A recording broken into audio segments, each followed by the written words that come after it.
and it is 8:44, and we got the trifecta in today. Tamara, Drew, and Andrea from the Chaves County Extension Office this morning. Morning, ladies and gentlemen. How's everybody doing today? Good morning. Good morning. Good. So, you look a little happy. You look chipper. Yeah. Feeling good. Had 'cause coffee. Fair Had coffee. is over. Fair week's Oh, done. well, that too. And you guys are done. You've fared well. And I'm thinking, so did you all get a little bit of a break after the fair, or was it back to the grind with the other stuff that you guys do? Just back to the grind. Yeah. Yeah. Back to the grind. Back to the grind of long everything. list of phone calls I needed to make from missing them while at the fair. But Playing catch up. All Yeah, the stuff playing you catch up. didn't That's get it. done because you Yeah. were busy out fairing. So, Yep. well, first, overall, I mean, yeah, we got a little bit of weather, but I think for the most part, it was a great fair. Oh, I mean, my other than the gosh. fact we got Fantastic.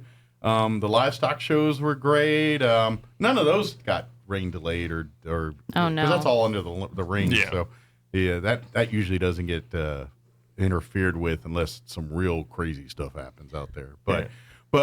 But yeah, all that went down. The kids, I mean, everyone had a great time in that week that I know of. Despite people got a little wet, but for the most part, I think everyone loved the fair this year. It was really good for the ice cream parlor because it made everybody come inside. How about say? And so they Yeah. got more ice cream. Yeah, indoor facilities like the ice cream parlor. Yes. And I don't care what temperature it is outside. Ice cream's good. It I don't is. care if it's It 20 is. degrees out or 87 or 102.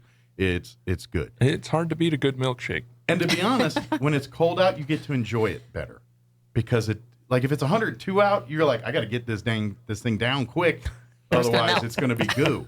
Whereas when it's like 30 or 40 out, you're like, oh, it's like eating ice cream in the freezer. You can take all the time you want, just kind of lick it. You're going to lick it in an hour from now. It's still going to be here.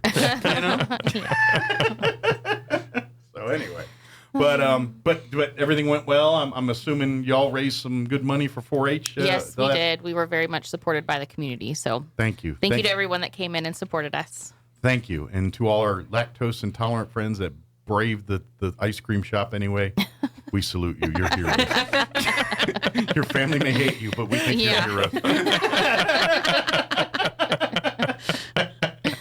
Well, very good. So I imagine now, I know where you're moving. Your gears are shifting here to the holidays and getting all of that going right now. Right? We do. We have a lot going on. So our first session of in-person kitchen creations for the fall started yesterday.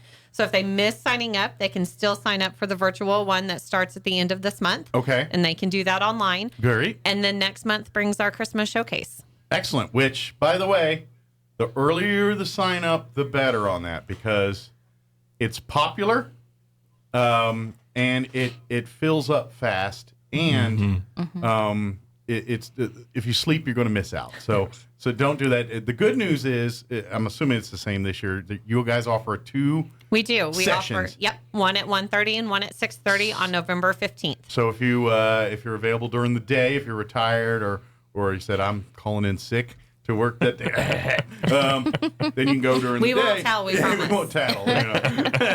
Then you can go to the matinee, the daytime. But if you're working, it's like, no, I can't call in sick. Then come on to afterwards and come out. And I'm telling you, if you're looking for holiday ideas, both craft, food, and just in general, They've got ideas for sewing, simple sewing projects, Yeah. gifts to give away. So it'll be great. yeah, and this is why everyone's so popular. This is why it's so popular.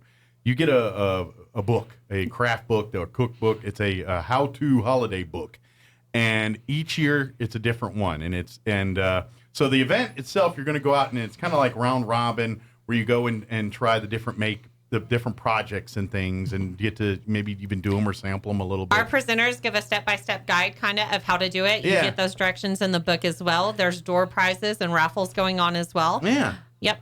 And then you get to take that home and then get to create these things for your holiday parties. Yes, here. sir. So that's why it's highly coveted, because it's the books are collectors at this point, collectors items. People want them every year and keep them and use them. And each book is different every year. So if you went to last year's or the year before, it's a different book than it was then.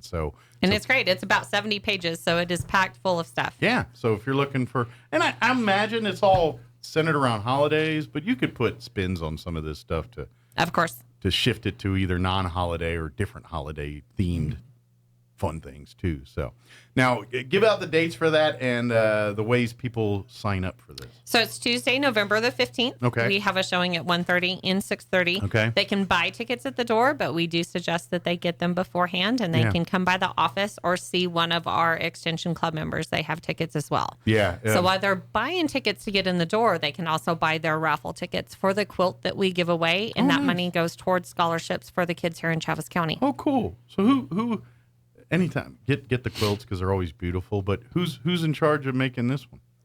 That would be you. That would be me. Ah.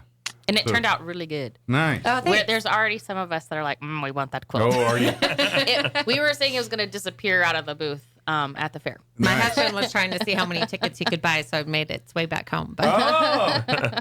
It just takes one, Yeah. the right one. You buy tickets, you can get it back. That's kind of. I was like, are anybody doing the move from like you're in middle school with the dibs? Remember that? Lick your hand and dibs touch.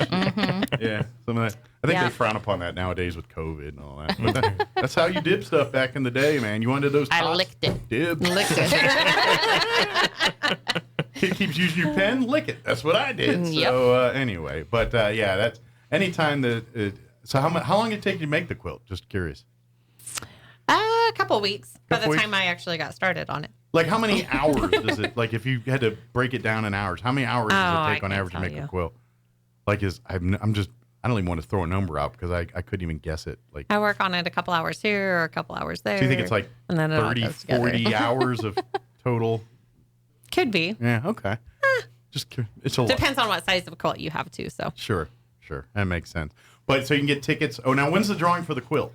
at the showcase. At the showcase. Yeah, so that evening. So get your tickets obviously before, during the event, and then hopefully we'll do the drawing. And with the hopefully quilt, they don't have to be present to win. We will contact them. Nice. Very Yep. good. Convenient. Excellent.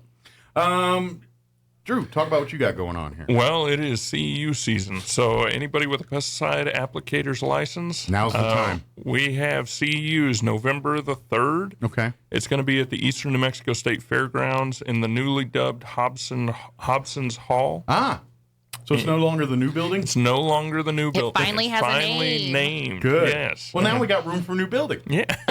Yes, please. Call it a new That's building. it. That's it. We need a new education building if anyone knows That's how right. to do that. We already got a Definitely. name. New education building. Yes. But so it'll be at the new building. Yes, Now the the new Hobson building, now the Hobson's Hall, and Good. it will be on November the 3rd, and registration will start at 8:30. We'll get started with the CEUs at 9 o'clock. Excellent. Lunch will be on your own, the benefits of a free event, and then so you do need to make sure you sign in before when you first show up in the morning, and Okay. then make sure to sign in again after lunch. Okay. And obviously, the people that need these certifications know full well what that's involved and all of Yes. that. Whether it's is this for recertifications or is this for certifications? So or both? it's continuing educational units, Okay. and so what it is it's just in order to maintain your license, you have to be constantly staying up to date with new regulations, I new gotcha. policy, new techniques and technology that is coming out available for So if you- application. So if you got the certification, say, hey, there's new technology, get your Yes, butt it- here and learn it. Yeah, it's definitely not a stagnant license. It's something that you have to continually be learning and growing in. Makes sense. Kind of like doctors, I'm assuming. Yeah, I'm hoping. we would anyway. We hope. Everything I learned was in 1932, and that's all I know. So Andrea, is it a bit quiet time for 4-H, or am I no. completely off on never that quiet now in that, now that the 4-H. fair's done? Yeah. What- Well, we're in October. October 1 is the beginning of our new 4-H year. So we are taking enrollments for the new 4-H year. So it's a great time to come in and see the different clubs that we offer and pick one that's good for your family and get involved, select which projects you want to do. We'll be starting shooting sports safety meetings on Thursday. So our shooting sports is going to be kicking off soon. Nice. So if you want to get involved in that, now's the great time to do that because you have to attend one of those meetings before participating. And then we'll start practices in November. Nice. So And we've had the kids on a couple times from Yes. the shooting sports, and they keep winning championships and nationals and and state. We haven't won nationals, but we do win state a They couple keep times. winning these things, so coming. they keep putting them on the coming. radio. But they're great kids, and they have a lot of fun doing it. Oh, they do. Every one of them, you just tell that they love it. So if you're looking to get your kid into something, I think they'll love that. Check out the shooting sports. They learn all the proper techniques in the shooting. If every child, I think, that's around firearms or has families around firearms should be involved in classes like this, safety. And this is more of a not class per se, but whether they're around firearms or not, they should be a part of knowing how to handle them. How to be safe around them is important. Yeah, and that's the thing. They have a lot of fun, but they learn the safety. They learn all the proper procedures and treating the firearm the tool that it is. Yep. And what it and respect the dangers it possesses. But it's so great to watch. And then you hear these kids. I don't know how many times we had them on and where they talk about competition and just the fun they're having and and I think they have as much fun at the shoots as they do getting to the shoots. Yes. Yeah. Like half the fun is the camaraderie of the team. Eating dinner together, or if they have to stay the night somewhere or something like that. That's half the fun of that kind of stuff. Yes. And so they're probably, they're probably making friends they're going to have forever in these groups, especially now with social media and everything. It's easier to stay in touch with childhood friends and stuff. So I imagine by signing up for this or many of the other 4-H curriculum, you're creating those friendships and things that they'll be talking about long after we're gone. Yep. Good deal. So if they want to sign up and think, what's the best way to just kind of reach out to you and say, hey, I got a kid that wants to do some 4-H stuff? Yeah, or come by our office at 200 East Chisholm Street. We're there Monday through Friday, 8 to 5. They can pick up a welcome packet, some enrollment forms, if we have a current newsletter, and ask questions. I try not to overwhelm them. Just kind of give them the basic rundown of the 4-H program and then allow them to choose a club that they want to attend, and then they can go and meet the club leader and start that way.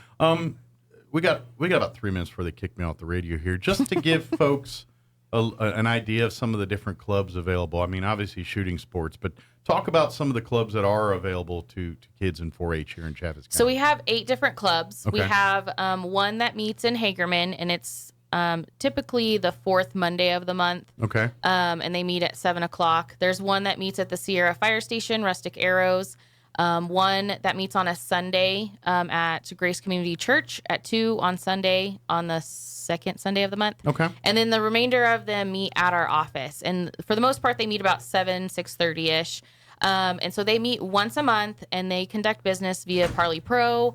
And, they'll decide if they want to do community service, if they're going to put in their booth at the education building for the year, and how they're going to do that. They have recreation. A lot of times they'll have refreshments. So it's a time for them to and sometimes they'll work on a project too. So it's just an educational component. Plus they do some business and learn about parliamentary procedure as well. So they kind of, get the inklings of adult stuff. Yes. And then they build those relationships with like the club leader and other parents in the club and the different kids, because all of our clubs are community clubs. And so they don't have to be in a specific project to be in that club.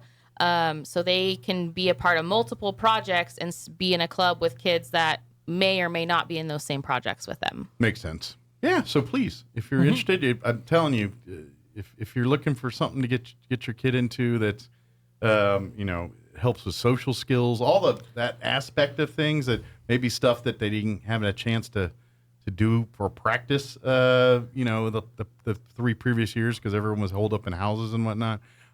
This will help with that development on some of that stuff. Yeah. And obviously, and it may, accidentally learn them a passion that they have the rest of their lives too, by the way. So. Yeah, and 4-H is more than just livestock. So we have everything from woodworking and welding, leather craft. Tamara does sewing and quilting and fibercraft projects with them. So there's over 200 projects in 4-H. So there really is something for everyone and everyone's interests. Tamara said the next 4-H sewing, they're going to make a quilt that they're going to raffle off. We've done that before. We have. But if they are interested, they can join Andrea and I for 4-H Day at the library tomorrow for origami. Oh, cool. What time are y'all going to be out at the library? 3:00. 3 p.m. tomorrow at the Roswell Public Library. Come on out, do some origami, learn more about 4-H, have some fun. And if you always wondered how to do origami, because that's one of those things you wish you knew how, and then you start making the first fold and you realize you can't even make that stupid paper football that you played with in class. And then once you make a bird now, and you're like, dude, what up? So, yeah, or that thing you make. Breaking news this hour from townhall.com. I'm Jared House. Here strikes the cut power and very good. lives Well, to thank you, hundreds guys. of thousands Anything of we missed? Ukrainians. President we Volodymyr get it all? Zelensky said CEUs nearly a is the third big of one for Ukraine's power stations have Yes, been destroyed and in if the you have any past questions week, about anything we talked causing about, massive give blackouts. the phone number to the The office. GOP is suing Pennsylvania in a renewed effort to block some 575-622-3210. mail-in ballots. Well, thank The you, guys. state and national Appreciate it. Republican See you next Thank parties you. want to Thank keep you. Don't work too mail-in hard. ballots, which lack the voters' handwritten date and